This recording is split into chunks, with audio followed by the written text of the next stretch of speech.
Dire wave 3. Our anthropology is not derived by human psychology or, empirical data from MIT or something like this. It's derived from the revealed aspect of what we see in Christology. And so there's no real way to diagnose man's problem and to understand man and man's anthropology, as I said, without the right theology.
Logos is the icon of the Father, and man is the icon of God.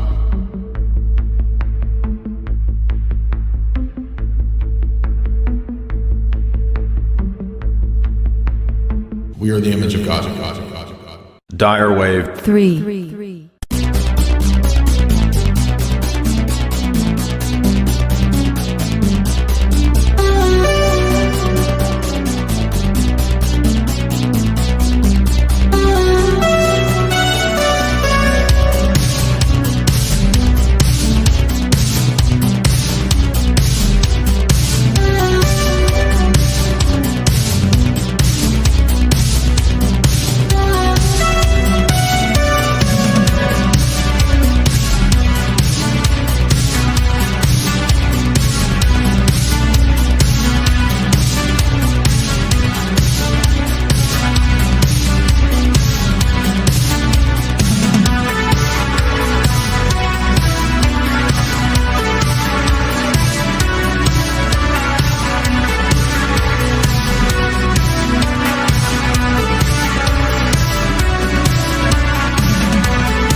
are you?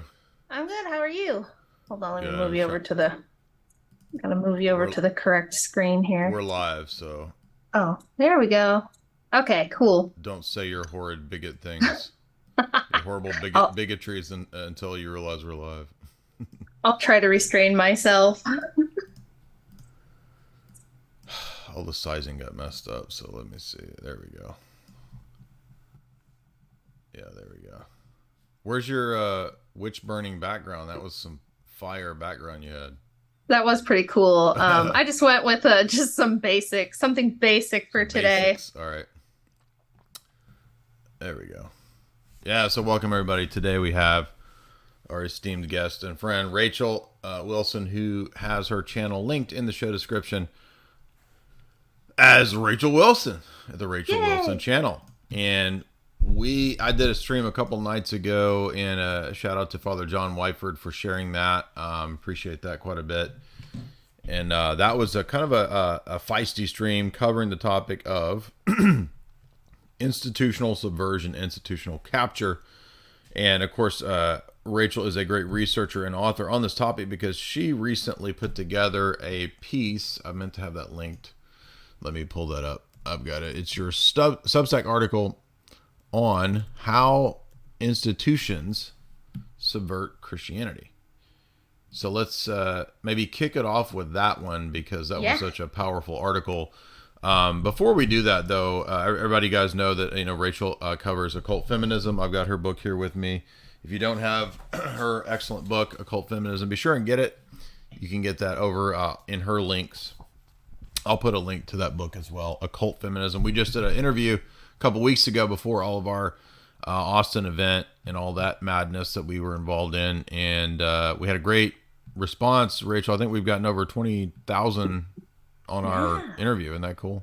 Yeah, it's super cool. Thank you everybody so much for sharing and commenting and all that stuff. I was pleasantly surprised, so thanks a lot. So here's the link to the article that we're going to start with, and Rachel's got a bunch of other research that she can go into. And remember, we are on YouTube, so we're going to have to use code words if we can. Yes. And her article is right there. It's called "How Big Foundation Money is Subverting Traditional Christianity." So first, before we get into it, how did you get interested in that topic? Because aside from myself and maybe 2 or 3 other people, nobody ever seems to talk about this or notice that foundation money, secret money, big money, that's how you change these institutions. Well, it was kind of a couple things. One is that it did overlap a bit with the research I did for my book, which took me like 2.5 years. So kind of covered a lot of territory, but I did keep running into this repeatedly, that these like early feminist groups would, get basically the people who were at the forefront of that would get this grant money or foundation money or kind of be pushed forward by big philanthropic foundations, the typical ones that we hear about, like the Rockefellers and Ford Foundation and things like that. And the reason I wrote this article is because of last summer when there was a big kerfuffle with Abbott Tree Fund, and I saw the people who were pushing lots of lies and just outright false information about that. And rather than just yelling at them on Twitter or something, I thought, well, let's find out who funds these entities. And I had kind of caught on to that like a year before and noticed some things and made some notes. And I had a folder, as Jim Bob might say, about some of these folks and some of these entities. And sure enough, I looked into it, and the people who were pushing all this stuff about Abbott Tree Fund were the usual suspects. And if you looked into them, I found who did all their funding and who puts them out there, right? Because they don't have to do what you have to do, which is build an audience from the ground up, taking years to organically get a following and have people listen to you. No, they get giant amounts of funding and they get pushed by really, really big institutions to say certain things and push certain narratives. So I just thought, well, let's take a look and see what these people are about and where they get their money from and who is pushing them. And so that's what this article is.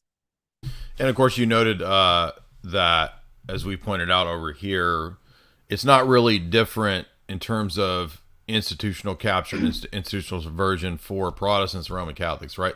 Those groups also saw the same type of subversion and change in theology and doctrine. Now, in the Protestant world, You can go back to the 20s and 30s and 40s when, as I've detailed from the Rockefellers' authorized biography, they intentionally bought seminaries, professorships, donated money, created essentially the movement of liberal Protestantism to counteract what they called fundamentalism. And fundamentalism wasn't just crazy, preachers out in the boonies that, thought it was the end of the world and the rapture was coming. Fundamentalism was defined at that time as believing 5 fundamentals of Christianity, which we all would believe: the virgin birth, the Trinity, the bodily resurrection, inspiration of scriptures, and so forth. So that was actually what fundamentalism was, and that's what liberal Protestantism was created. It was actually a creation. I'm not saying there weren't already liberal tendencies in Protestantism. There were with, Lutheranism and Julius Wellhausen and the documentary hypothesis, sure. But in America in the 20th century, we can specifically trace to the families, to the foundations that bragged about how they would change the institution of Protestant Christianity by design, and that includes feminism. It includes new sexual moralities. It includes new ideas of what men and women are.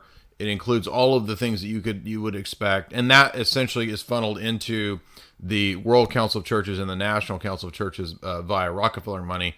But it doesn't stop there. You have to understand that you have Union Seminary created by the Rockefellers. You have Riverside Cathedral created by the Rockefellers to initiate this new era of a kind of new Christianity, which is intended to be blended with something down the road, which we've talked about in other streams about the Vatican. But that's not what we're talking about tonight. We're talking about, it's not just let's create a parallel institution, a parallel outside of your church thing.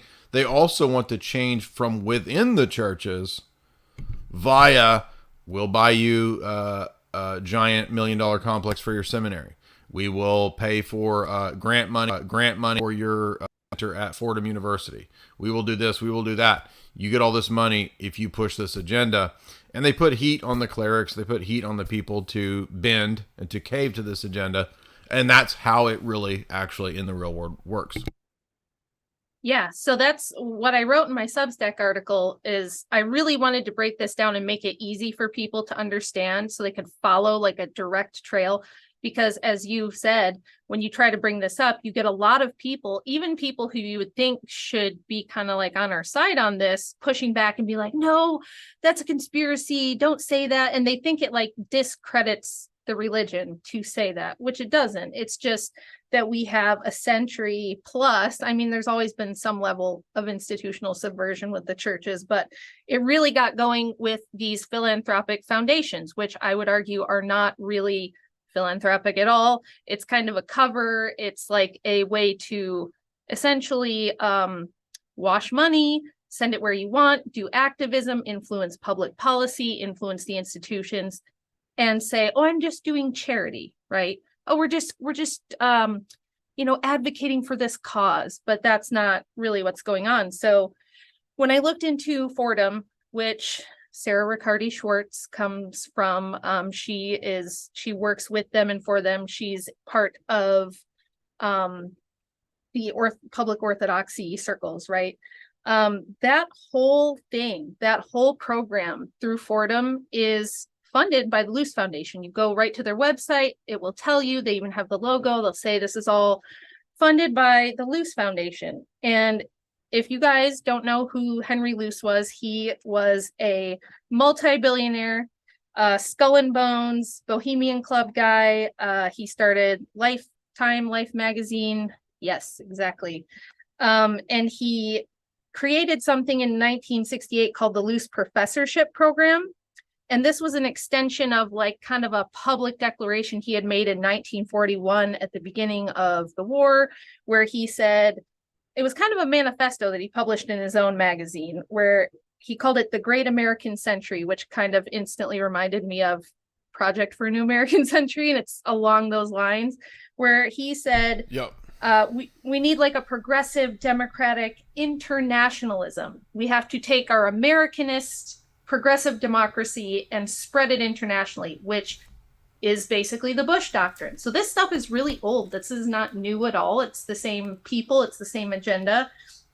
And I will get into a little bit later how the Bush Foundation, which has the same manifesto as the Luce Foundation, also funded these same kind of projects. So, yeah, this was. Let me comment on this because I talked about sure. this today on Lord Voldemort in the 4th hour, and what we were talking about was the era of the Cold War. Prior to the Cold War in the 1940s, you had the creation, not just with NATO in the 1940s, as a way to hedge against the Soviet Union, supposedly from a defensive standpoint. You also had the Keenan Doctrine, which ties into what Rachel's talking about, which is the idea coming out of the State Department for policy planning in the 1940s. It was an integral memorandum classified as top secret, and it was called the American Century. Keenan's thesis was, as it was eventually classified, that we have about 50% of the world's wealth, but 6% of the world's population. In this situation, we cannot fail to see the object and the envy and be the object of envy and resentment of the rest of the world. Thus, in order to maintain this disparity and so forth, we will have to engage in what was at that time the leading post-war planners designed for a Americanist world order.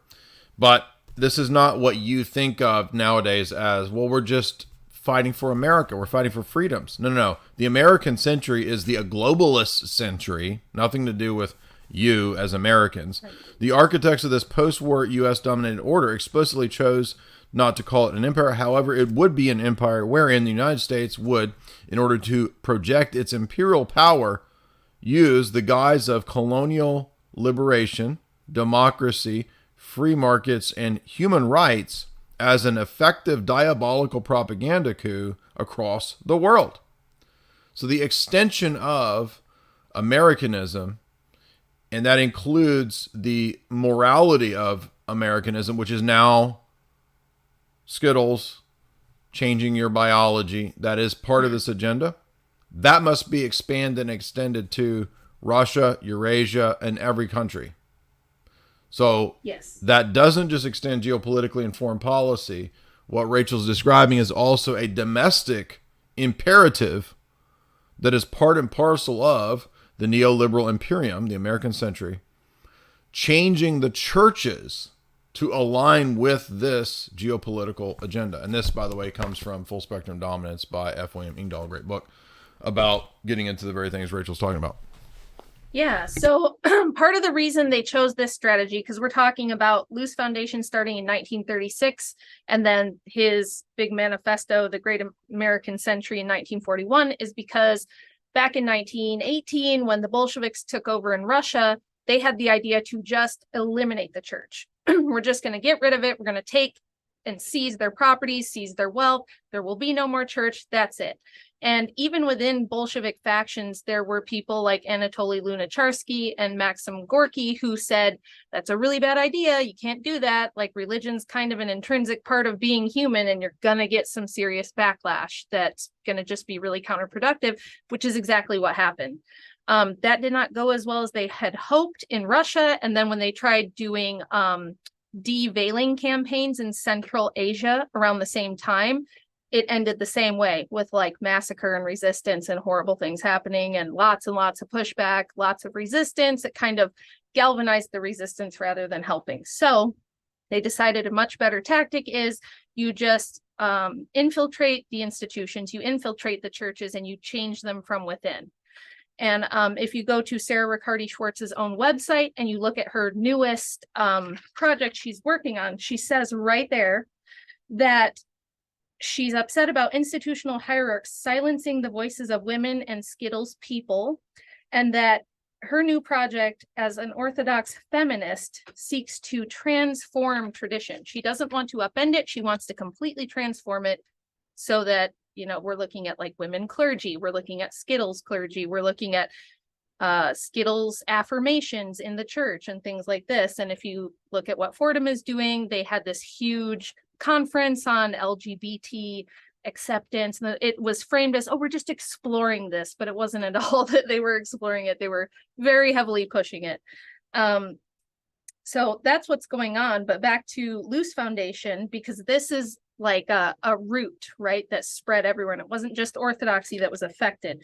Over the course of 30 years, from 1968 to 1998, the Luce professorship program placed 72 new faculty appointees at over 50 colleges and universities throughout the United States. So what they did, and this is super common now, they were just the first ones to kind of pilot this program, create a professorship program where we're going to award certain academics with a professorship. It's kind of like an award that you get, right? Where if you're going to toe the progressive agenda that they want, they're going to award you a professorship, and you literally just get plopped into a major university to push their agenda. So they started that, and now it's super common. You see all kinds of institutions and foundations doing this, where they pick certain academics who they know are going to toe the line, and they place them strategically in areas of power. For example, this worked so well that a little bit down the road, the Henry Luce III Fellows in Theology program was created. And this had a stated goal of fostering interreligious dialogue, religious diversity, guys. There's one professor that used the Luce Fellowship program to do research on global warming and how it coincides with like end times theology, just as an example of one of these current people that I found. So yeah, this is what they do. This is how they infiltrate. And they specifically look for positions where that person is going to be a scholar who's going to have influence and be advising public policy and media institutions. Absolutely. And I'm going to show you the CIA quote right here that proves that, from David Wimhoff's book, which is a 800-page, 1,000-footnote traditional Catholic lawyer who has documented all this with exceptional scholarship and detail. In terms of how this was geared towards the Roman Catholic Church, it's called the Doctrinal Warfare Program. This is C.D. Jackson's program, together with Henry Luce of the Luce Foundation, yes, Time Magazine, CIA, Skull and Bones, to create an infiltrated network who could steer and change the morality and the theology of the Roman Catholic Church to the purposes of the American century and Americanism. And so here you have right here, look at this page. Everybody can see that. I'm going to read it for you because we got a lot of slow boys out there who can't read. They would never read an 800-page book on this topic. They think this is an insane conspiracy theory. But I'm going to show you the actual declassified document from C.D. Jackson's own writings and papers. It says, quote, can't read it while it's all the way over there. It's not very long. The Department of State was responsible for increasing doctrinal materials in Voice of America broadcasts, particularly for publicizing and promoting interest in terms of doctrinal and theological matters. The Department of Defense, during the Cold War, was responsible for providing officers and enlisted personnel in service schools and units with a doctrinal theological background. Speeches, technical magazines, and others would be involved in this corporate doctrinal aspect. The CIA's responsibilities were set forth in an annex called Annex B, a top secret document that was later declassified in 2013. The CIA stated, quote, infiltrate individuals into foreign associations with theological potential, doctrinal potential, including newspapers, universities, etc., to influence their output. When appropriate, stimulate through non-attributable means, conferences and public forums, matters of doctrinal issue. Academic forums, academic gatherings, conferences. Interfere with the promotion and distribution of hostile doctrinal theology, that is hostile to the agenda of Americanism. This is the same, you're saying that what Rachel's talking about is this program. She's talking about people in this program today.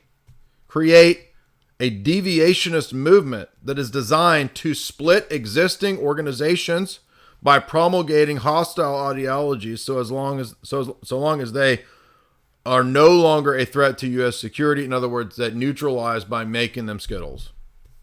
Exploit local divergencies and local heresies. Exploit local heresies for the United States and the CIA's agenda. So stop being naive, stop being dumb, and realize that this is how the world really works. It's not a conspiracy theory. It's real doctrinal declassified programs. I'm ranting because I have to deal all the time with just stupid, naive people. who act like this isn't real and who think that I'm the bad guy or you're the bad guy for talking about these things. You're the conspiracy theorist. You're saying scary things. You're a naive, childish, immature person who's going to have your church and your jurisdiction destroyed by this stuff if you don't understand that this is very real. You're not immune. You're not immune to this because you're Orthodox. Oh, I'm Orthodox. It's not going to happen to me. We're Orthodox. Oh. No, it will happen to you. It's happening to you now. Yeah, and it's not hard to find. They tell you about it on their own websites. If you actually just go look, it's just that most people won't go look and comb through it. And they always present it as like a very, a good thing that they're doing, right? Because we want diversity and inclusivity. It's the same way that they push this agenda in other sectors. They do the same thing in the religious sector. Well, it's ironic that Sarah Riccardi Swartz has called Father Damick a fascist, a right-wing fascist. When the irony of all that is that she's the very type of person that Father Damick wanted to placate and please by coming after me. Yes. Yes. So that's exactly true. Go. That's exactly right. And I mean, you guys know, right, that in order to write her book, she infiltrated a small Appalachian parish for over a year and pretended to be one of them and like completely betrayed those people. How do you think she did that? Did she pay for that out of her own pocket? Absolutely not. She gets foundation money from Fordham and Public Orthodoxy and the universities that she works with to do these things. She's basically kind of writing a hit piece on their behalf. So I thought, well, turnabout's fair play. I'll just do the same thing and find out what, who's putting you up to this and where you're getting your funding from, because all she'll do is you can't talk to her, she'll just block you. But another really common example of this, another one, Columbia University got a huge grant from Luce Foundation to create something called the Center for Democracy, Toleration, and Religion, which seeks to wedge feminist skittles, progressive ideologies, specifically into traditional religions.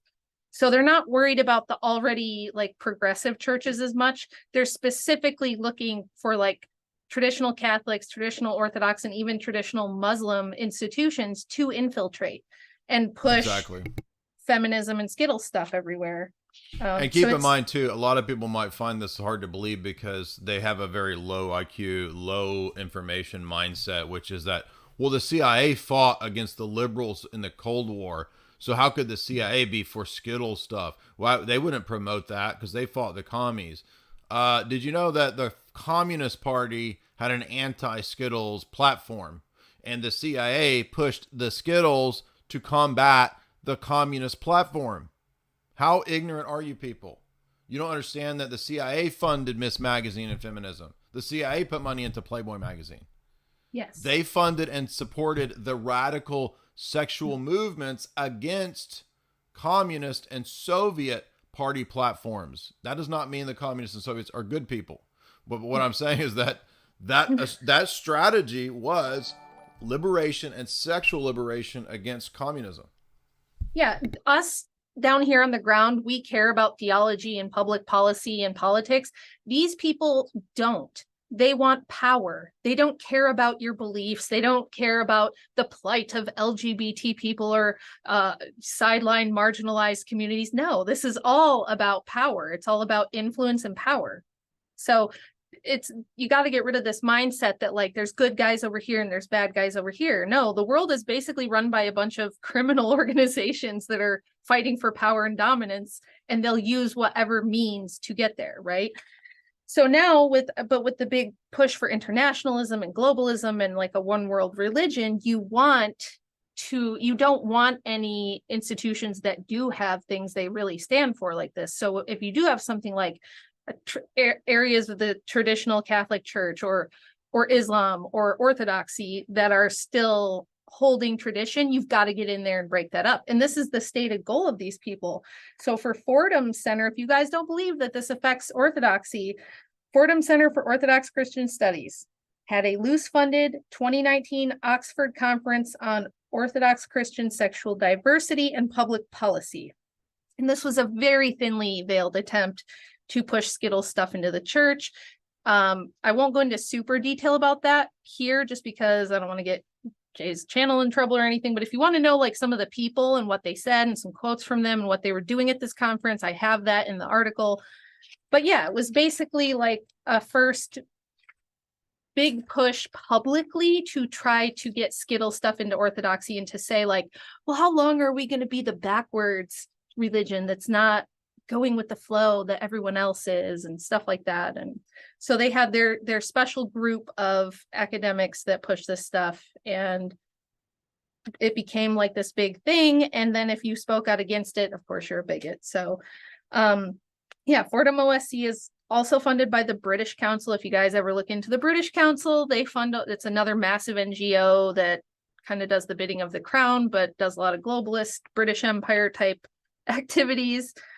And they fund LGBT. Yeah, and that's all stuff. For those that are wondering. That is in this older Ortho-Christian article, which you've seen me cite many, many times. I'm putting it in the chat right there. That's the one that references the British Council giving the money to Aristotle Papanicolaou, Archbishop Demetrios Chair in Orthodox Theological Studies, and George Demokopoulos getting grant money from the British Council.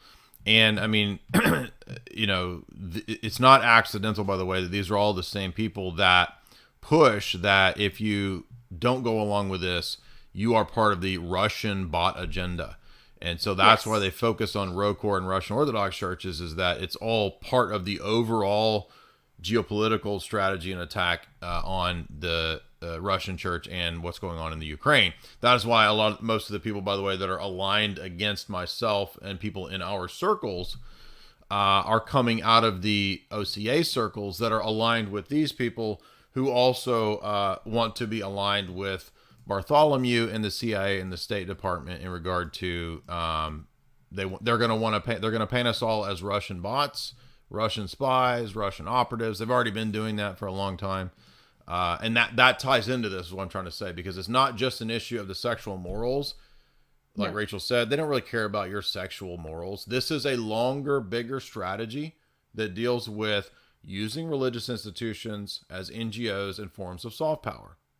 And so if the Russian Orthodox Church, for whatever faults and problems it has, if it can project its version of soft power in the global sphere that it is against the Skittles agenda, then naturally this sphere, this NATO sphere, what did NATO just tweet out? We're fighting with Thanos and the Marvel good guys against, we're fighting against Thanos, Putin, and we're the Marvel Avengers superheroes.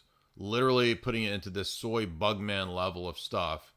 And the clerics who go along with this are at that same tier of this. I mean, they're also soy bugmen as well, because you'll notice in a recent ecumenist gathering, this was crazy. Mark Hackard sent me this. I actually couldn't believe that this was real. This is a bunch of, let me find it, clerics, Orthodox, I think. I can't tell if they're Uniate or Orthodox, but it's like, let me see if I think I can pull this up on the screen for everybody. Rachel, you may not be able to see it, but let's just notice the hypocrisy of this. Okay, so who would these Fordham people, they would call us right-wing Nazis, right? We're right-wing Nazis, which is just insane. Russia fought Nazis. How can it be a Nazi when Russians are like the enemy? I mean, that's like the ultimate enemy. And who are the real Nazis in the Ukraine right now? Oh, it's these people. The real Nazis. Let's put this up on the screen. There we go. And what is this? Oh, this is a Catholic church where we have what look like Orthodox clergy, Roman Catholic bishops, cardinals, in a big ecumenist gathering. And they are there with the flag of the Azov connected group. Let me see exactly who this is. The UPA. UPA is the earlier Ukrainian insurgent army supported by the Nazis, and then the Galen Network, and then the UNO is the Ukrainian Nationalist Organization.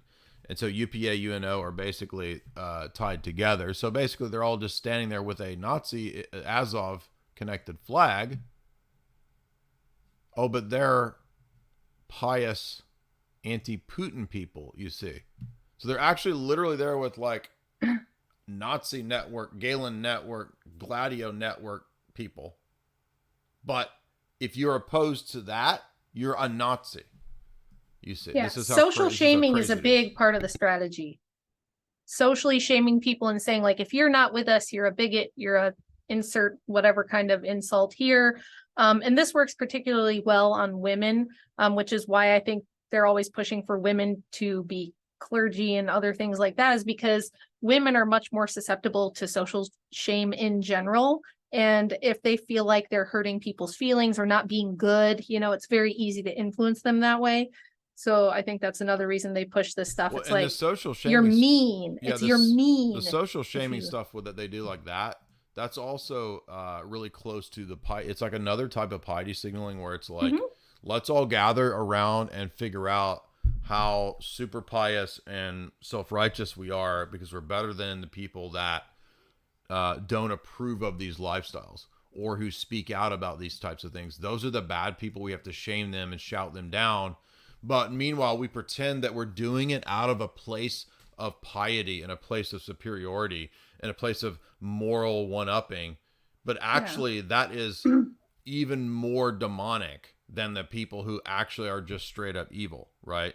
Because that's a Pharisee. A Pharisee is a person who pretends to have this super spiritual sort of, air about them.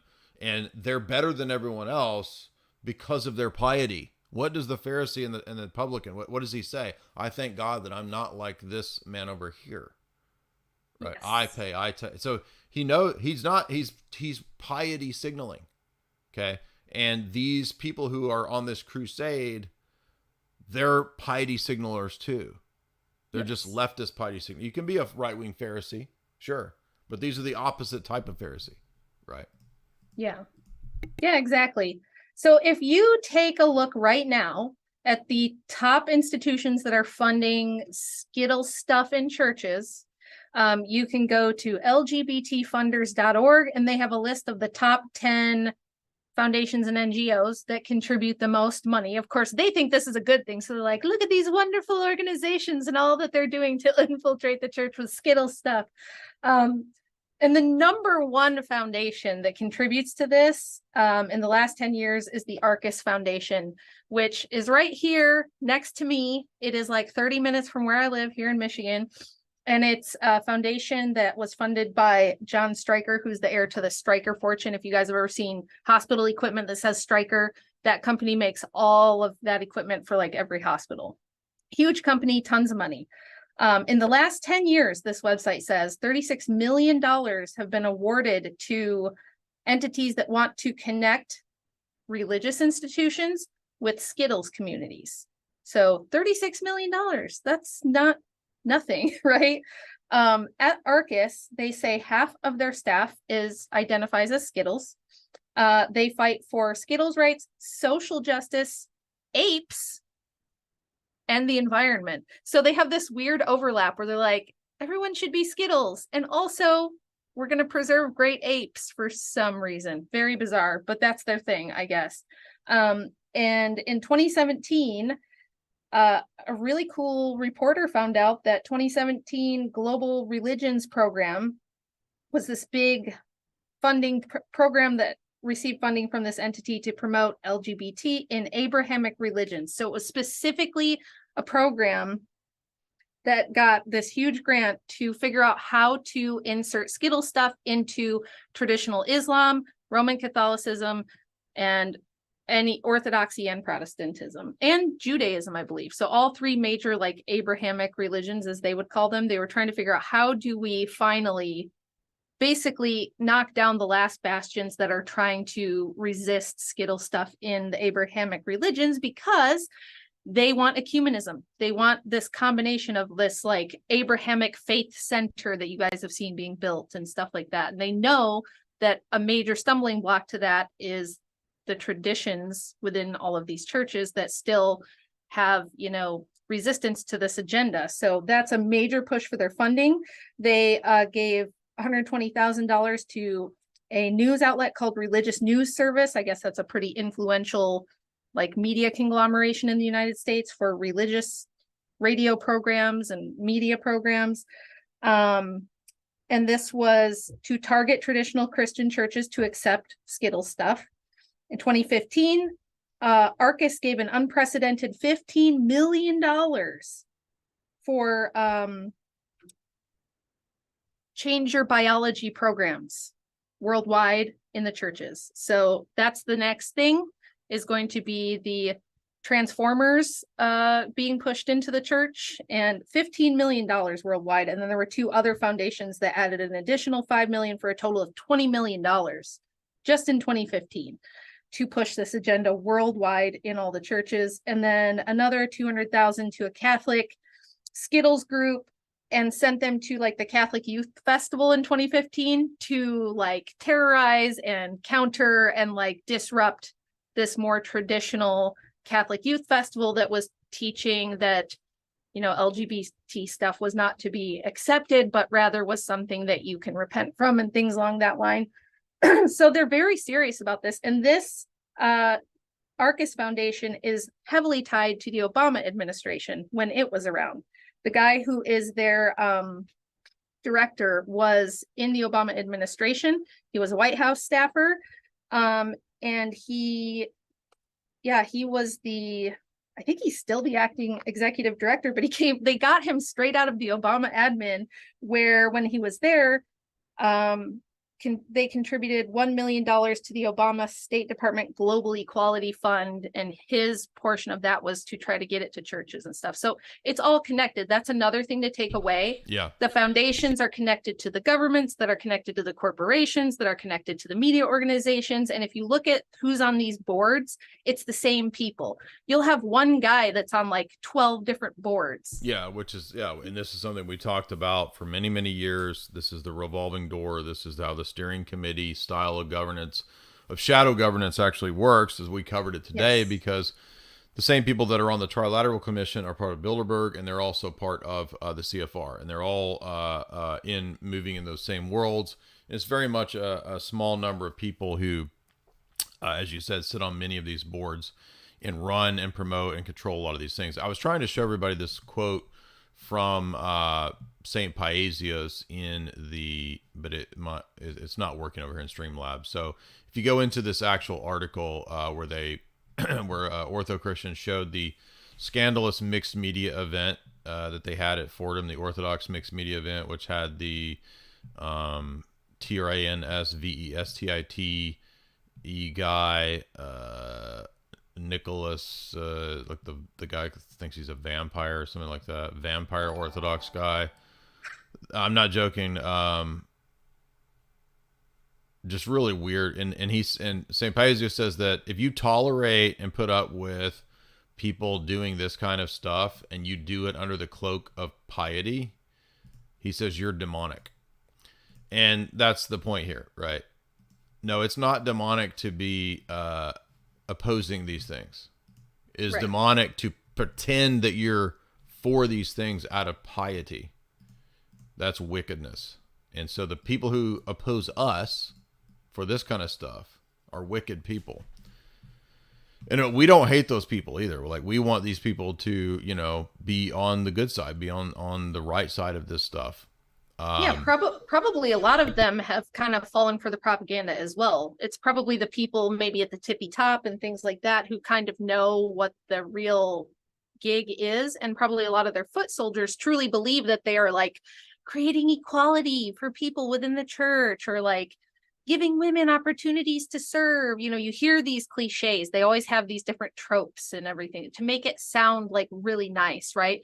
Oh, we're not changing church tradition. We just want to create opportunities for women in the church life. We want to create diversity. They have all these catchphrases that make it sound so nice, make it sound so loving. And therefore, if you're against it, well, you must just be really mean. What, do you hate these people? Do you want to just ostracize them? And it's like, no, that's not what anyone is after here. But just to give you like a clue as to what these people are up to, at the Fordham conference, Gail Woloshock, she did a presentation about, she's a scientist, and she did a presentation about LGBT stuff and the fact that she thinks it's a genetic evolutionary paradigm. She's an evolutionary biologist. She believes in evolution. She affirms that it is true. and claims that you can stuff that within orthodoxy and make it work, right? And a quote from her article that she had at this conference was, "We need to consider as a church new questions that were not discussed until recently. In relation to sexuality, this will invite us to ask how far we should go in expecting people to ignore genetic inclinations." So she's inferring that you're born this way. And she said, "Are human beings just about evolution, where reproduction is the only real driver, or are we also about relationships and communion? Have we articulated a theology to deal with same-sex behaviors? As in science, so in theology, there is much work to be done." So, I mean, they tell you what they're doing. It's just, are you going to fall for the flowery language, or are you going to understand what that actually means as far as what they want to do to the church? Yeah, and 5 years ago when I talked about what was going on in Ancient Faith Radio, the immediate response, which kind of surprised me at the time, was to come after me and to explain why I'm such a bad person, why I need to be excommunicated from as soon as I joined the church. This was a campaign that Father Damick launched against me. Thank God it was unsuccessful, and I almost didn't become Orthodox because of this, and that was done, I think, on purpose to try to get me to not become Orthodox, right? Because the sad part of this is that when you find jurisdictions and churches that are into these kinds of things, you're going to find out pretty quick whether they want you there, and they will make it very clear that you're not welcome there if you are of these persuasions, these normal persuasions. Okay, these are the abnormal people, not us, right? And so these are the people that in the churches commune openly, skittles and changed people. They don't care, and they do it openly and defiantly. Number one, because they're scared, but how are we the bad person for this? Like, I'm not a bad person for talking about the fact that this doesn't make sense in this religion. If you want, I mean, everybody has the freedom. You have the freedom. I'm not saying you should, but you have the freedom to go and live this way, right? But why do you have to try to change? This is the weird part, is that why do you feel the impetus and the drive to change some other institution or some church, right? I mean, if I just wanted to, I don't know, let's say let's say I want to be a pimp and I want to have a harem. I want to be a Tate bro. Why would I care? I don't care what these people do. But this is another level beyond that. This is a drive, a power to change the existing institutions as part of some campaign, some warfare that you're engaged in, right? Yeah. To promote what is obviously wickedness. And these people have not just stopped at, we just want to be recognized to have our own tastes. No, it's now your kids. And so you are siding with people who now want to go after the kids. You are completely wicked if you do this. Do you understand? What does Jesus say about those that harm kids? You are aligning yourself with these people. All of you wicked people that are aligning yourself to this. Clerics especially. Yeah, I would argue that this is not loving at all. I mean, I have 5 children, and if I just indulged their wants and their whims and in order to affirm them and not hurt their feelings and make them feel good about themselves all the time, I'd be a terrible mother. There are times where you have to say, I understand that you're struggling with this thing or you want to do this thing, but that's not what's best for you. And so we're not going to do that, right? And the church is supposed to be a hospital for souls. It's not supposed to affirm your current condition and tell you you're wonderful just the way you are, and you don't need to repent, you don't need to struggle, and you don't need to fast, and all these things. And that's what these people want to do. So, I mean, just like I was here last time, guys, talking about the women's Bible, the people who rewrote the Bible and made it into the women's Bible, right in the foreword said, the purpose of this Bible is because we can't get rid of the institution of Christianity. It's way too influential. It's way too powerful. It's not going to go away. Therefore, we will infiltrate it and change it into something unrecognizable. That's what they put right in the foreword. We have to change Christianity to something that's unrecognizable. And when you think about that, and then you look at this quote from Sarah Riccardi Schwartz, where she said, Within conservative forms of Christianity, such as Eastern Orthodoxy, women's roles have historically been monitored and minimized, with institutional hierarchs silencing the voices of women and members of the Skittles community. What does it mean to be a progressive female activist in a church that historically refuses to acknowledge her equality? How will conservative Christianity be transformed by women who are leading the way to create a new status quo in the Orthodox Church, one that focuses on inclusivity and intersectionality? This project will reveal how Orthodox feminist activists are pushing back against the hegemony of patriarchal Christianity, seeking not to upend tradition, but to transform it even through socio-religious transgression. I mean, that's very aggressive. That's very, like, she's telling you exactly what she's trying to do. And how a priest or a bishop can be like, yeah, that's fine, that's good, and give her money, like give her some money so she can do this. That's like beyond me. I don't understand it at all. Well, and if anybody wants more information, my publisher puts out the excellent 2-volume series from Whitney Webb on how blackmail actually works to control influential and powerful people. Now, if you think that this only applies to government, you are a naive, childish person. This applies to anyone who has a powerful position in the social sphere. One Nation Under Blackmail by Whitney Webb, excellent 2-volume series. I just got mine the other day. Just started getting into it. Obviously, Rachel's books too. But the reason I point these books out is that, I mean, these are real texts that are blowing open this whole scam and this whole shutdown system.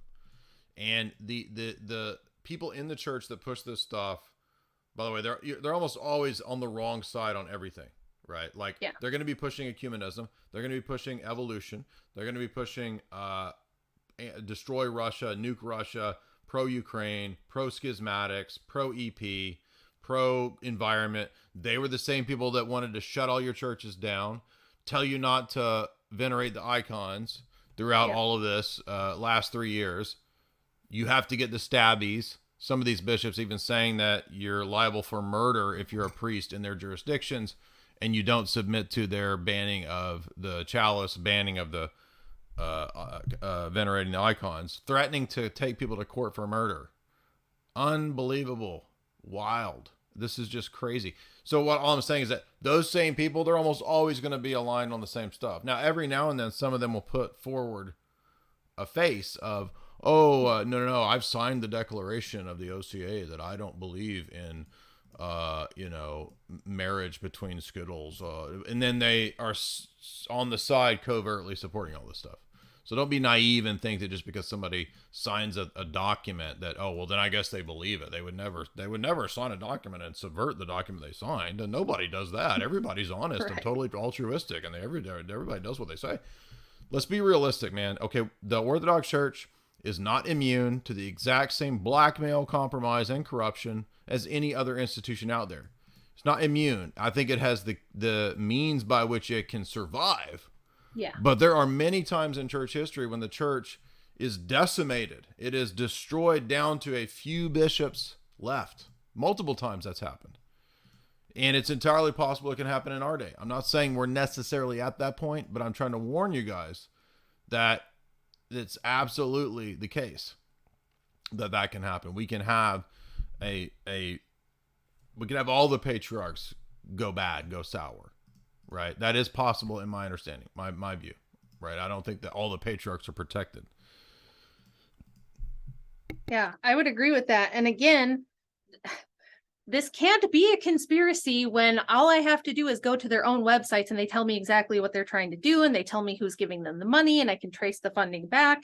And again, this is like it's like a giant tentacle monster where like this fellow Kevin Jennings, who runs Arcus Foundation, that's giving all the Skittles money to infiltrate specifically traditional churches. He was also the founder of another organization. Like I said, these people are usually have their hands in like multiple cookie jars. They're in multiple different aspects of things. He had one called GLSEN, which stands for Gay, Lesbian, Straight Education Network, which has infiltrated thousands of US secondary schools with Skittle propaganda. So not only is he working on your churches, he's also working on your children's schools at the same time to push this agenda. And again, it's like, if they're so altruistic and they have such good intentions, why are they trying to go around the parents and get the kids? Because if you ask them, they'll tell you, well, we think the parents aren't going to teach them what we want, so we're going to teach them what we want. And that's how this works. The chat says that you are floating in space because it's like and so you're promoting conspiracy theories from space. How dare you? Well, we don't want to. Let's not get into my opinions about space on YouTube. How dare you? To quote Bill Clinton. Yeah, so it's time to wise up, right? It's time to understand that, and it's not going to go away because,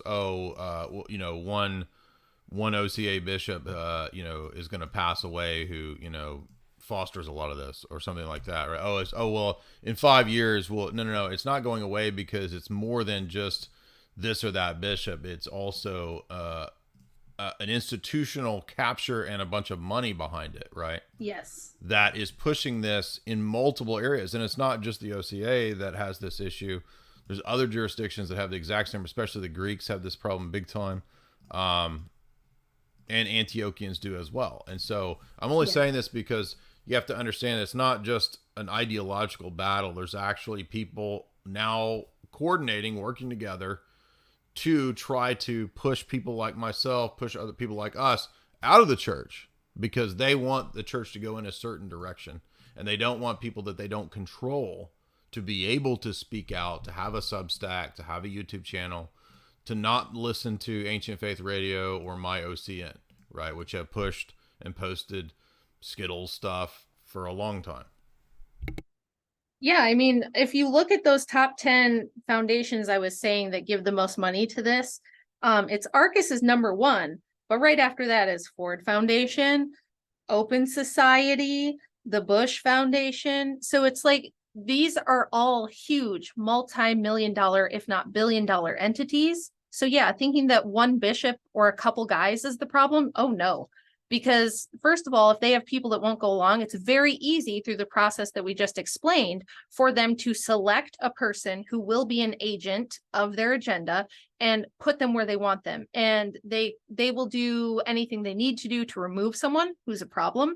They can use blackmail, they can create a scandal, they can have false allegations, just like you see in other places, right? So if you see in government, false accusations being thrown at men by women that are 20, 30 years old, they'll do the same thing here. They stick with kind of the same playbook of tactics because it tends to work over and over. Why does it work? Well, because they have people in media, right? They have Operation Mockingbird. They've got a wide network of media institutions that are going to get the memo and repeat whatever the narrative is that they want to create about someone, cause a public outcry, put enough pressure on that person that they either resign or can't afford the court battle, things like that. And then they've got a replacement ready to go, and they can put them in through a grant, through a fellowship, through some kind of endowment or whatever it is to get the person they need in the position of influence. And then that person can influence academia. They can be advisors. When you guys see presidents who have spiritual advisors and things like that, those people generally are placed there and work with academia, media to influence the politician, to get public policy changed and things like that. They do the same thing, it's just in the church. So if you know that this happens in politics, it makes no sense to refuse to believe that it would not happen in churches. Well, and there's so many mainline intelligence and historical analyses that I've been looking through where we have infiltration and espionage on a large scale. Now, all of these people who know about this, ironically, know about the Cold War. Everybody knows the KGB put in bishops. They had spies. They had their own Russian Orthodox bishops that were secretly KGB. Nobody doubts this. Oh, but wait a minute, that doesn't happen nowadays. The Uncle Sam doesn't put in Skittles bishops, doesn't promote these kinds of people, doesn't buy off the EP, doesn't send money by in the millions to Bartholomew. No, that doesn't happen. That's a conspiracy theory. Oh, that only happened in the Cold War. Oh, we're immune to it now. It doesn't exist anymore. Even though mainline Cold Warriors write about it existing, from left and right perspectives. Oh, well, wait a minute. So is this conspiracy theories or is this just facts? Why would you not go after important clerical offices if you were a geostrategic power like the United States? That's what Rachel and I are talking about, is that these very documents tell you that. That's precisely what the power structure does, is that it goes after these entities to ensure that they will push the agenda.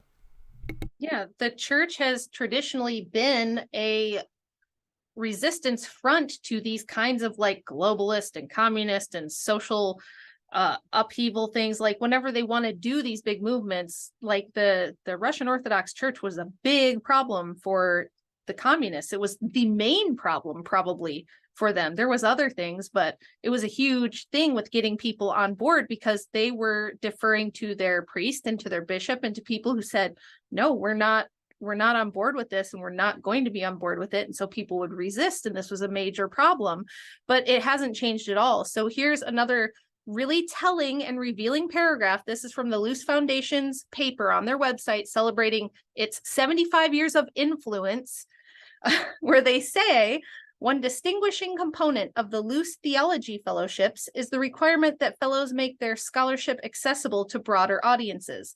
This focus on dissemination has yielded impressive results. Fellows have produced more than 100 books to date, and many have published articles in scholarly journals, church publications, and national magazines. Fellows have also become important voices in the media, writing blogs and giving radio and television interviews that provide a scholarly religious perspective on a range of pressing contemporary issues. So they say the purpose of us having this theology fellowship is so that we can put people in places where they can reach a much broader audience than even just in that church or that jurisdiction. They're going to go out with the megaphone into the media apparatus and spread this message everywhere. And so if they can get enough people, this is exactly how this happened in the 20th century. They get enough people on all the media outlets, in the political, academic, and church institutions, repeating the same kind of messaging. And you can see this like in the last 25, 30 years everywhere, right? Different narratives you can think of from the last few years that they just repeat it and repeat it and repeat it. And what happens is most people, because they want to survive and not be, cast out of society, go, well, everyone's saying this. I'm hearing it everywhere. Everybody can't be wrong. If I'm seeing it on every news station, I'm hearing it on the radio and my friends are talking about it and it's on social media, it's just everywhere. Well, it must be true. They couldn't all be infiltrated. This is what the normal person thinks. They think, well, they can't all be. Think of how many people would have to be in on it. Well, this is how they do that. I'm showing you like in real time how this actually works, how they place people in all these different institutions, and then they connect them all together. So it creates like this spider web where they create their own reality, they create the narrative, and the public has no way of knowing that's what happens. And normal people just listen to the radio or watch TV and they think, well, that must be what it is, right? Yeah, but remember, Father Damick says that there's no such thing as institutional capture or subversion because there are no think tanks that buy influence or vie for power in Orthodoxy. It doesn't exist. So just doesn't exist. So it's all made up. It's all tinfoil hat, crackpot. So all of those websites that you're talking about that are public, it actually doesn't exist. There are no websites that say these things. So this level of gaslighting, it's like next level, where people they think that in the age of the internet, that's going to actually work. And that's going to keep people, like under this delusion, when everybody can go read Rachel's article. Everybody can go read these links that talk about the existence of these things, that they're public. I tell you in the article right where I got all of this, and I go right to them. It's the same thing I did with my book. I don't go to like a secondary source and like create my own opinion and then frame stuff. No, I just literally go to their own website because they love to brag, right? They love to brag and say, look how effective we are. Yeah, if you're in your passions and you're completely subservient to base desires, I mean, you're going to be arrogant, you're going to be impelled by that spirit, which ultimately is your own worst enemy. And I want to show everybody this so that they understand that I showed this on the last stream, but it's really important for tonight's stream because this is the authorized biography of the Rockefellers. I'll show everybody on my document cam there. The Collier and Horowitz book, the classic authorized biography by Collier and Horowitz. This was written from the Rockefeller archives, family history and archives. And I want you to understand the view of religion that they had when they came up with ecumenism. Junior Rockefeller's goal was to create a new world religion that he could run and control. This is page 151, right? And that's through 70 something million dollars put into the ecumenist movement to create the National Council of Churches and the World Council of Churches by the into the 20s and 30s. The Rockefeller family had put, there you have it, $75 million into ecumenism. And they're just nice, happy. They're just nice people. They want everybody to be happy and have a good standard of living. And no, these are radical depopulation advocates. Yes. They want to turn the religion to the service of this world religion that they want to create. And I'm trying to find the section where it talks about in the Riverside Cathedral, they erected statues to Buddha, Muhammad, Jesus, Darwin. Yeah, I have that in my book too. Hegel, here it is. Yeah, they had everybody. Hegel of all in there. people, like Hegel. Like, I get all these other people, but I mean, is Hegel really? I mean, I think he's totally, amenable to this ideology. But here you go. In Riverside Cathedral, they created arching main portal that contains figures such as Confucius, Moses, Hegel, Dante, Muhammad, and Darwin. That's the the saints of Junior Rockefeller's New World Religion. And to back up Rachel's point about changing human ethics and human biology, I wanted to show the chapter that we mentioned when Rachel and I were talking about Abby Rockefeller's millions of dollars in support to the feminist movement, particularly third wave feminism, and Cell 16, which she started. Yeah. So there's super radical. So like terror feminism. Yes. Right? Yeah. And here Abby Rockefeller starts terror feminism. Oh, wait a minute. Zillionaire family starting terror feminism? Yeah. Yep. Yeah. She was like a radical separatist. She thought that women should just completely have full separate Amazon jungle communities from men where they just don't even associate with men or talk to them. And it always ties back to the same threads of these really old ideas, right? Of who was the guy who had the in 1930 when he wrote the manifesto about what life was going to be like in 100 years when we were all going to have test tube babies and all that sort of thing. Yes, Lord Birkenhead.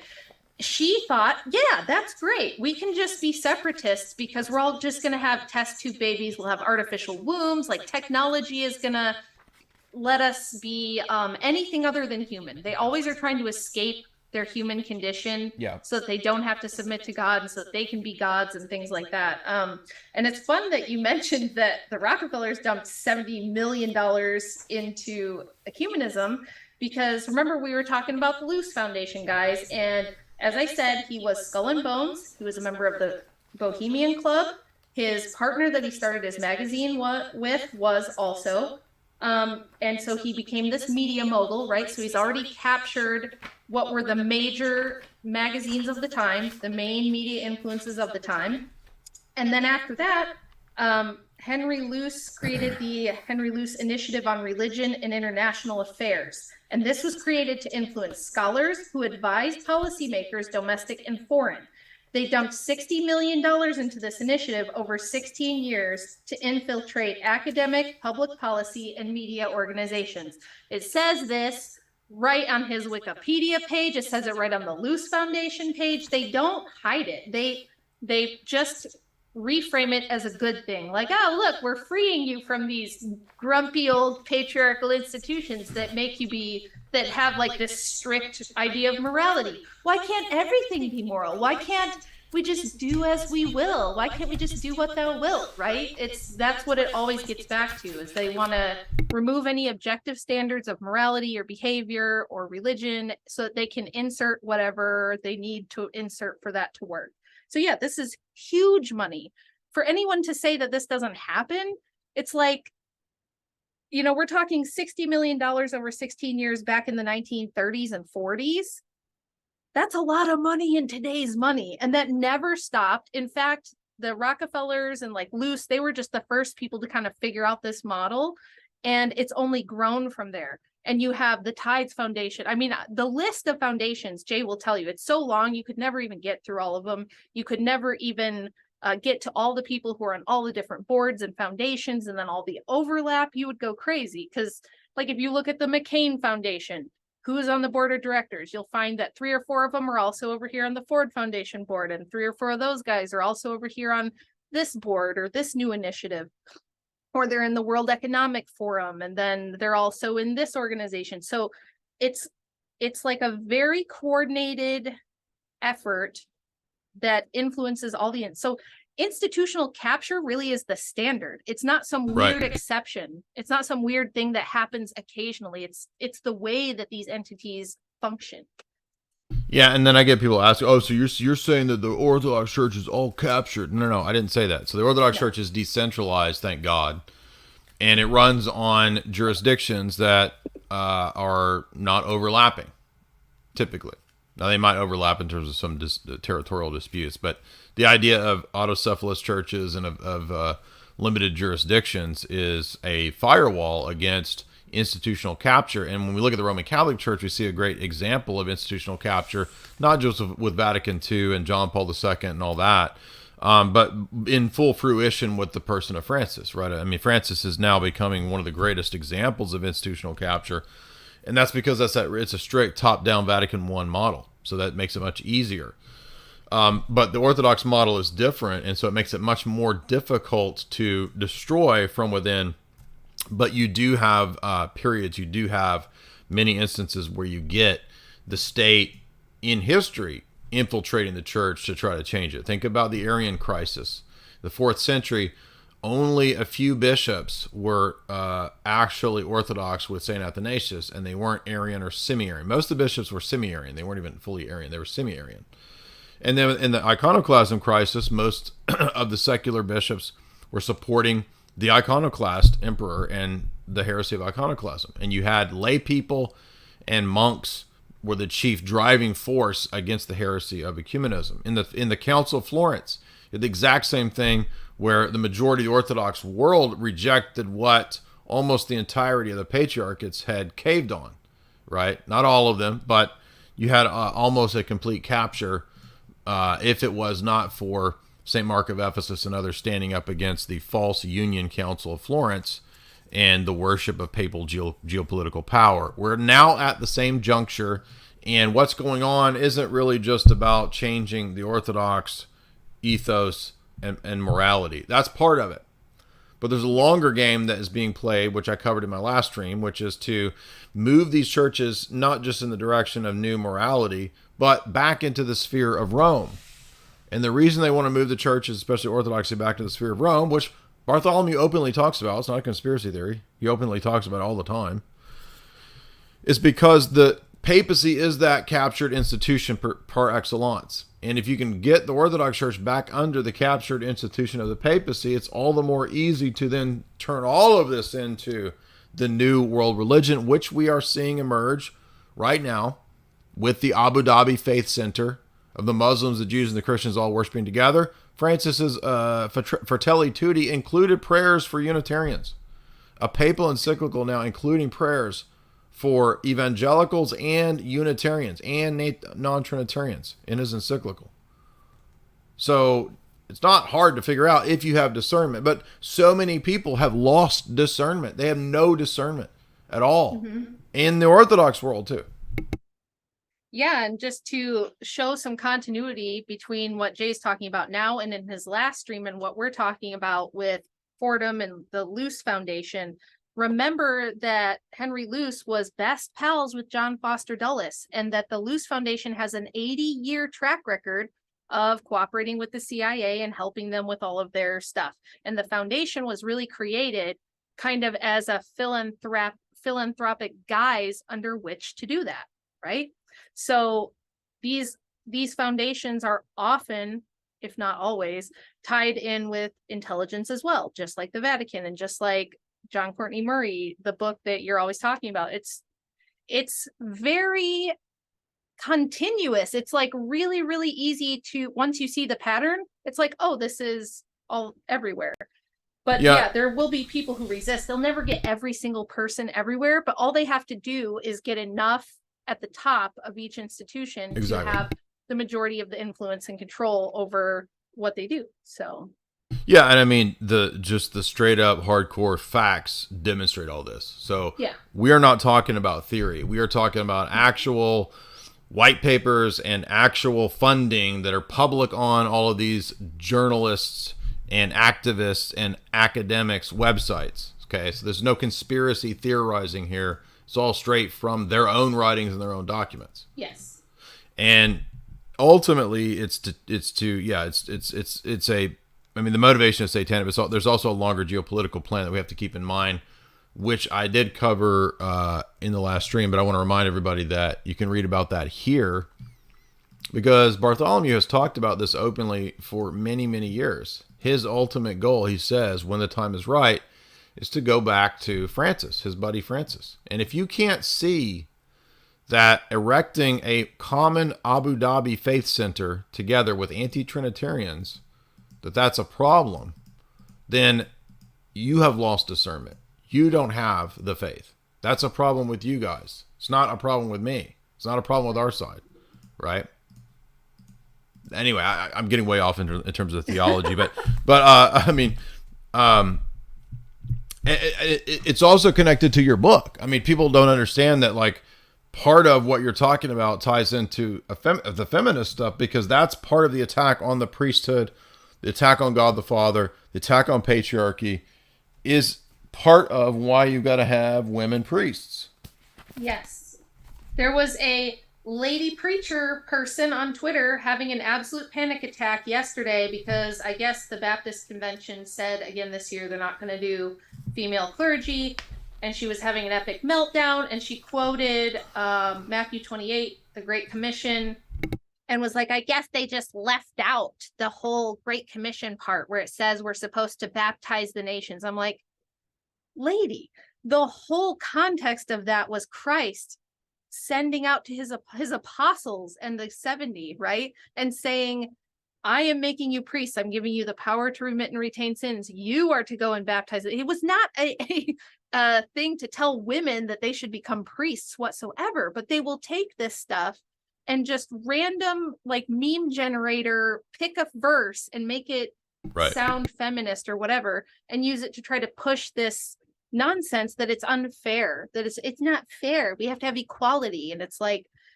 if nobody's going to push back on that, think about what that would really look like. Think about what it would really look like if we just had widespread lady priests and there was no more patriarchy, there was no more patriarchate. There was just, it's like the foundational blocks of what we believe in, and people think you can just toss that out. It's the same thing as going, well, we can say prayers for the Unitarians and Pachamama and all these other things, where you're essentially saying nothing anymore. Like if Christianity is just, it can be Unitarian, it can be pagan, then it means nothing. And that's what they want, because it takes away any power that it has, and it makes if the salt loses its flavor, then it's worthless. It's only to be thrown out, right? So if you lose your saltiness, it's you're worthless, right? It doesn't do anything. That's what Jesus says in the Sermon on the Mount. So and by the way, what are the warnings? What does Jesus say about harming little ones? So again, I have to stress that the people that are aligning themselves with these people are people who are open about now. Yeah, we want the kids. It's not just about Skittles' marriage.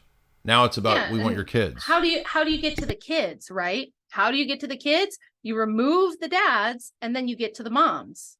And now you've got the Yes, kids. exactly. So this is the reason why, if you look at like 1960, when only like 6% of kids were born to out of wedlock parents versus I think the most recent stat I have is like 2014, that now 58% of children are born to out of wedlock parents. Most biological kids, or most kids now have not both biological parents in the home with them growing up.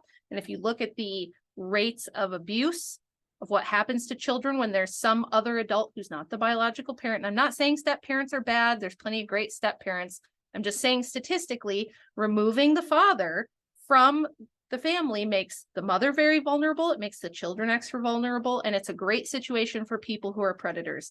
And so it's the same kind of idea. If you want to get to the children, you get the men out of the way, and the women are very easily influenced, and they will go along with something if it sounds like, we just want to be nice. We just want to be nice. Don't you want to be nice? And women are like, well, yeah, we want to be nice. And don't you want your kids to be nice? Well, yeah, I want my kids to be nice. Well, then you have to be equal, and you have to let these people in, and you have to let this ideology in, because otherwise you're being exclusive. And like I said, women are much more susceptible to this kind of shaming, whereas the dads will stand in the way and kind of be like, what? No, absolutely not. And women have a lot of influence over public schools. They go to the conferences, they go to, this was traditionally like the women's sphere is to take care of the children and the community and the schools and the churches. So yes, they want you to be feminist, and they want you to think you don't need a man, and that anyone can be a priest, and anyone can be a dad, and anyone can be a mom, and you can have surrogates and all this stuff that you're seeing now. It's just a very easy way to get to the kids. It's the curse of sterility and barrenness. And in scripture, those are actual curses. Now, I'm not saying that if you're a woman, an individual, and you can't have kids, that you're necessarily cursed. No. We see many saints in scripture, many women in scripture who can't have kids, and they're lauded and praised, and it's not their fault. So that's not my point. But my point is that when there should be fruitfulness, when there should be these kinds of things, the barrenness is a curse in scripture. And so to adopt these things, as many, for example, Protestant denominations that adopted the Skittles stuff, those are dying denominations. Mm-hmm. You understand that? And this is like factually Pew Research information. Yeah, that's at the beginning of my article. I have a bunch of stats about the decline of Protestant Christianity. Let's see here. Notice, guys, the Protestants that accepted all of this stuff 190, 80 years ago, foisted upon them by the foundations that we're talking about, those are now dying. In other words, there will not be, for example, Cumberland Presbyterians in 20 or 30 years. There will not be mainline PCUSA Presbyterians in 50 years. There will not be mainline Lutherans in 30 or 40 years. Their own studies show this because they've adopted the curse of sterility in these liberal ideologies to their own self-destruction. And the OCA people that are doing this and going in this direction, you will also go under that same curse of barrenness, and you will kill your own jurisdictions and churches and denominations. Yeah, I mean, isn't it ironic that these Skittles outreach groups, the way they sell it, so what they approach a church with a bunch of money, and this is Protestant churches because they tend to be much more, they have the opposite problem of the Catholics, where they don't have any centrality, usually very, very little. It's very autocephalous to the point that there's like hardly ever a governing body at all. So they just approach them with a bunch of money and they go, look, your membership numbers are dwindling, right? And the church says, yeah. And they go, well, look, if you open it up, it's kind of the same thing they tell Republicans. You just need to have a big tent and let everyone in, and then you'll be popular, and then you'll win and have all this influence. Well, no, it just means that you don't mean anything. You don't stand for anything. So this was a Gallup poll from 2020 that found that only 47% of Americans said they belonged to a church, down from 70% in 1999. And when Gallup started keeping track in 1937, it was at about 73% church membership. So from 1937 to 1999, that number stayed pretty steady at 70% of Americans having membership in a church. And now it's less than half. It's 47%. And there's just, the decline gets worse every year. When you look at people that even go to church more than once or twice a year, that number is super low. Yeah, and some people are saying, "How do I know? How do I know?" I mean, if your bishops are openly aligned with the Democratic Party, maybe that's a good sign. Okay, so it's not that hard to figure it out, guys. If you're if you're in some of these jurisdictions, you can go on their websites. You can go figure out what their positions are, where they stand, and don't give money to bishops that are openly supporting Joe Biden, that are openly supporting all of this skittles. Why would you give those people your money? I'm not asking for that money. Go find a good church that doesn't do that and give them your money. That's what I'm saying. Yeah, I would agree. And like Jay said, it's not super hard to find out. I mean, if you're going to the church, you should kind of know what they're pushing and what they're telling people. And if they're, saying that Skittles stuff is just something you're born with that you can't help, and God loves that, and he thinks it's exactly the same as husband and wife, marriage. If they're saying it's exactly the same, no, that's not what the position of the church has been for 2,000 years. Why would it suddenly be the position now? I mean, it seems very easy to understand to me, but I know some churches, like my church, made a little bit of a concession with the coof stuff, where our priest kind of said, look, I do not believe that venerating icons or taking the Eucharist is going to make you sick. We don't believe that. But if you absolutely are scared, I understand some people are scared, we have a little section over here where you can go. If you want to go over here and isolate and wear a mask and those sort of things, you can do that over here, but I'm not going to make the whole church change the Eucharist or change how we venerate or change how we worship or anything like that. So like that would be something reasonable where the person is really actually trying to deal with a scared population. But if you had somebody who was telling you like, no, we're shutting it down and we're not doing communion and we're not venerating icons, or you have to change all those things, I think that's a big red flag. Absolutely. Let's get to the super chats. We've got some good ones here. Let's see. We have Rabbi Lampshade, $3. Jay, I've been learning a lot from your videos. What are your thoughts about national divorce? I don't know what you mean. I guess you mean replacement theology, or the idea that the church is Israel. I mean, that's what Paul says. Cooter Brown, $10. You guys are crushing it. This is an important stream. Also, will you do a Cocaine Bear analysis? It looks like a funny movie, so probably. J Mel, $50. I live in Seattle. I'm surrounded by Skittles. Father Hopko's book, Same-Sex Attraction, helped me reconcile with what's around me. This is a fantastic stream. Thanks for Rachel. Thank you to Rachel. Thank you, J Mel. I've not read that book, but it sounds like it helped you out. That's good. Let's see. Joseph Siambra, $5. God bless you, Jay, for being brave. One of the reasons that I went to Rocor Church was over Skittles and Catholicism. I think they will never go full Fruit Loop. I might be wrong, but I won't see it in my lifetime. Right. So, there's not like a perfect jurisdiction. People misunderstand that. It's just that the organized opposition to what I'm doing mainly is coming from the OCA, and then obviously elements of the Antiochians as well, obviously with Father Damick and Ben Cabe. So, I mean, that's not hard to figure out. I'm not going to name a bunch of names in terms of all the other clerics and who it is. But again, I mean, if you're in those jurisdictions and these people are openly supporting Biden, openly supporting communing people that, and it's like they'll commune Skittles openly and then try to excommunicate people that talked about Skittles. Right. That's what's going on. That's the absurd hypocrisy that's going on here. So DM $5. Jay, thank you for your content. What are your thoughts on old calendarist churches? I mean, as long as they're not schismatic, if they've been reconciled to the church, it's fine with me. I mean, I go to Rocor Church, does the old calendar. James Cotardis, $5. Jay, G.K. Chesterton was a bulwark against Fabian socialists. That's correct. He did write against the Fabian socialists, and he wrote against the eugenics. Sure. He wrote a defense, quote, orthodoxy. Yeah, I'm aware of his book, Orthodoxy and Heterodoxy. Traditional Catholic. Are you familiar with Chesterton? Yes, I've been familiar with Chesterton for 20 years. I'm not a huge fan of the style of writing of Chesterton, so I've never really gotten into it, but I do appreciate his stance against the eugenicists, the Fabians, the technocrats in England. Bayes Pay Piggy, $25. Thank you for explaining the nuances here. God bless Jay, Jamie, and Rachel and Andrew. Thank you, Bayes Pay Piggy. Much appreciated. Palantir, $1. It's crazy when you understand satanic ideas of subversion, and then you look at the symbol of the rainbow, which is God's covenant with Noah. Thank you for the stream. Yeah, that's an inversion of the covenant with nature, and this is something unnatural. Yeah. So that's exactly why. Petty, $20. God bless you guys. God bless you, Petty. Much appreciated. Guys, remember to subscribe to Rachel's channel. Here is Rachel's article that gets into the details of this on her Substack. Anything you want to leave us with before we go? I've told everybody, everybody should get your book, Occult Feminism, The Secret History of Women's Liberation.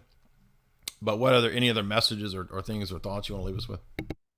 Well, the reason I started a YouTube channel is because I seem to be like this tiny minority as a woman online talking about this. And I can't help that I was born in the time and place that I am, but that's God's providence. And somebody has to push back on this over feminization of society, this demonization of men and patriarchy and fatherhood and the priesthood. Like, these are essential things that I care about a lot. So I'm really trying to help people understand the level of brainwashing of why feminism is just like everyone's default worldview now, why the family has been pretty much destroyed, why the birth rates are like at a catastrophic low that could be like a society ending thing if it continues on this trajectory. Like, these are really heavy, big, serious topics, but I'm hoping to make it kind of fun and informative and help people just understand this kind of stuff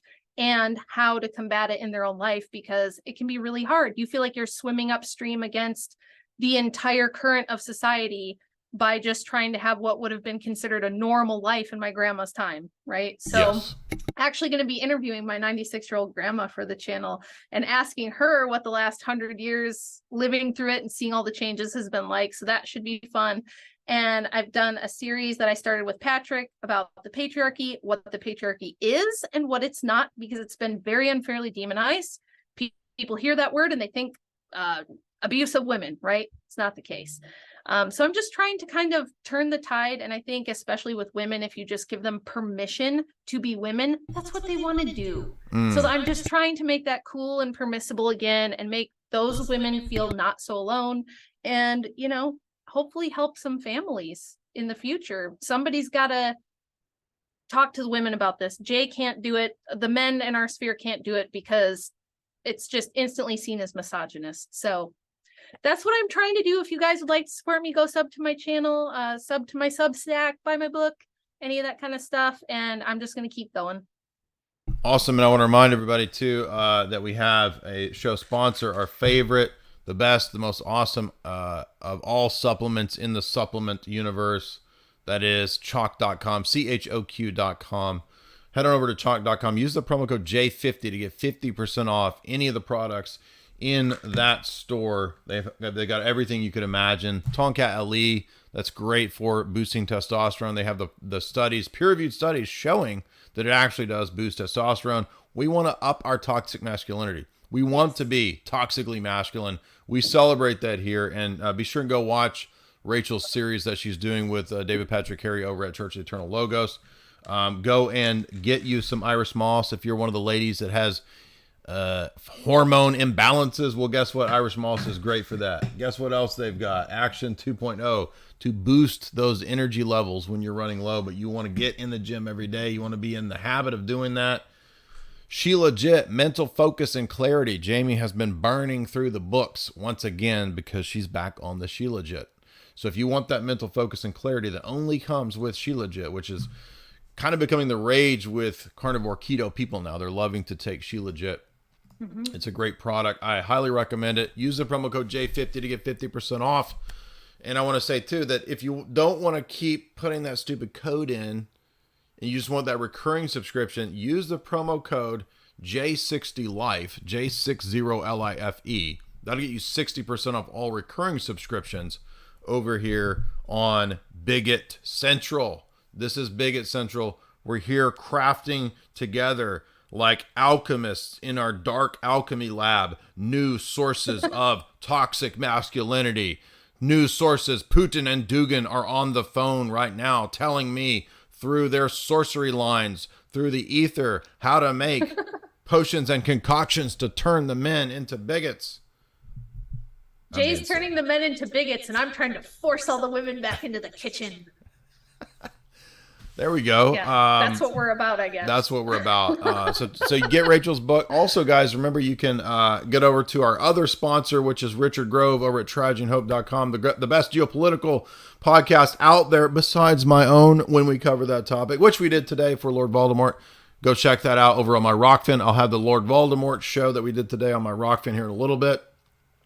And note, guys, that the new season of the philosophy course will be out. Will be starting March 9th. That means that if you sign up for the tutor option, I will be there March 9th and every successive Thursday giving you one-on-one tutoring for that History of Western Philosophy class for 12 weeks, 30-ish, 35 hours of lectures. And then you get me for tutoring. You don't have to get the tutoring option. You can get the single option of the do-it-yourself, just the course. Both of those payment options are there, as well as installments. Richard put installments in there. So again, follow Richard over at Rockfin on Tragedy and Hope on Grand Theft World, and look for the summit we're having this weekend. Richard's got a bunch of liberty-minded individuals who are into homesteading, self-sufficiency, starting a farm, starting a garden, starting your own business. All of that Richard is putting together for this weekend at the, what did he, there's so many things going on I can't even keep up there. He called it the Autonomy Summit, I think is what he called it. But that is over, if you go to Richard's Twitter, scroll down. I'm going to reshare that right now because I think I forgot. I was going to reshare that earlier. One more thing I should mention too. Yeah, sure, go ahead. If you guys are interested in that kind of thing, the self-sufficiency, homesteading, homeschooling, I have a homeschooling series on my channel also, and I'm going to have Professor John Kleisek on next week with me, talking about his book, School World Order, and he's going to give us all the details on the education system in America and what you might want to know about that, and then lots of homeschooling tips and advice too. So. Yeah, he's a cool guy. I interviewed him a couple of years ago. We had a good conversation, and yeah, his book is also from my publisher, as is Whitney Webb's book too. Where's the summit? Here we go. So the summit is this. I'm going to share it again for you guys. March 5th. So maybe that's next weekend. Excuse me. Whenever the 5th is. It will be myself, James Corbett, Last American Vagabond, Benny Wills, our buddy, Charlie Robinson over at Microaggression, Richard Grove, and others. So here is that. Go and sign up for that if you want. At the University of Reason, I just shared it to the top of my Twitter. So that'll be March 5th. And I think that's it. So thank you so much, Rachel. And be sure and subscribe to Rachel's channel, guys. It's linked in the show description. And also get her book. Thank you so much, Rachel. Thank you, Jay. Thanks for having me on again. Absolutely. Great conversation. And I really always impressed at your research and how much, connections, how much digging and the fact. All the facts that you put together like you're just a fact machine. You're just like that's me. I'm a fact generator. Machine. Not a fax machine, a fact machine. There's nothing I love more than diving into a deep research rabbit hole. Me too. Yeah, love that stuff. All right, awesome. Thank you so much and have a good night.